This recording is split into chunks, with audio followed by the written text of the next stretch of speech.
In the previous videos, we looked at the epidemiology of myopia and the impact of high myopia from the patient and global health perspectives. We also considered the causes of myopia.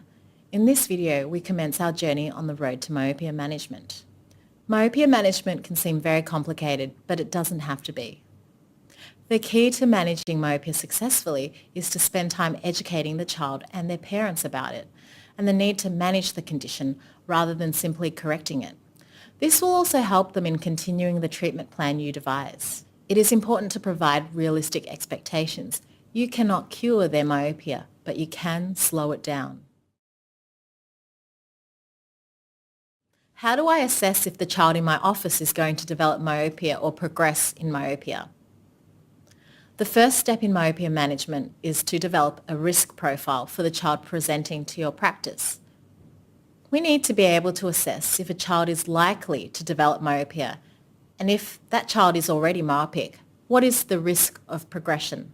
A routine eye examination of children would include a thorough history, measurement of aided and unaided visual acuities, objective and subjective refraction with cycloplegia, assessment of binocular vision, anterior and posterior eye health. Let's now look at what information is needed to build the risk profile.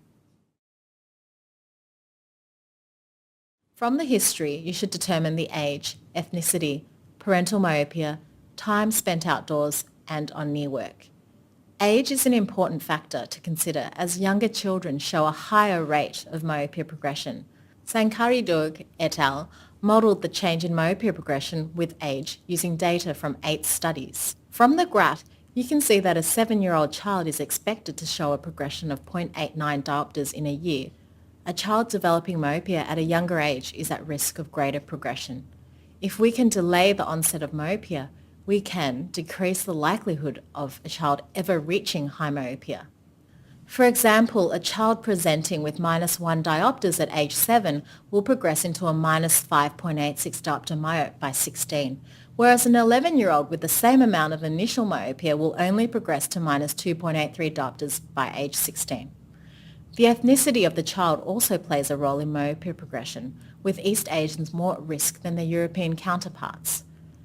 Over a 3-year period, Asian children wearing single vision spectacles showed, on average, approximately 0.5 diopters more progression than their European counterparts. This map shows the prevalence of myopia in different regions of the world. The prevalence of myopia is greatest in Asia compared to Europe and Africa.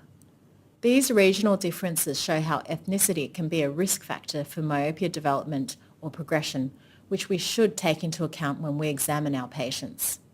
A family history of myopia also increases the risk of developing myopia, with 1 myopic parent increasing the risk 3 times and 2 myopic parents increasing the risk by 6 times. In children that were already myopic, having 2 parents with myopia increased the rate of progression on average by 0.55 diopters relative to 1 parent with myopia based on the 5-year COMET study. Questions about the child's lifestyle and their personality will indicate whether they like to spend time indoors or outdoors and the types of activities that they do. As discussed previously, low outdoors time and high amounts of near work increases the risk of developing myopia. Hence, a child who spends a lot of time indoors reading or playing with electronic tablets and very little time outside is 2 to 3 times more likely to develop myopia. From the assessment, the amount of refractive error at presentation is important. A child with lower amounts of hyperopia for their age is at a higher risk of developing myopia. For example, the average Australian child is plus 1.25 diopters at age 7. This means that a child with less than plus 1.25 diopters of hyperopia is more at risk of developing myopia compared to the norm. Cycloplegic refraction is recommended, as non-cycloplegic refraction can lead to over-minusing the prescription, especially for patients with low levels of myopia, emmetropia and hyperopia. In summary, when developing a risk profile for myopia development or progression, the key points to consider after conducting the full eye examination are taken from the history, which includes age, ethnicity, parental myopia, the amount of outdoor time and near work, and from the assessment, the amount of refractive error at presentation.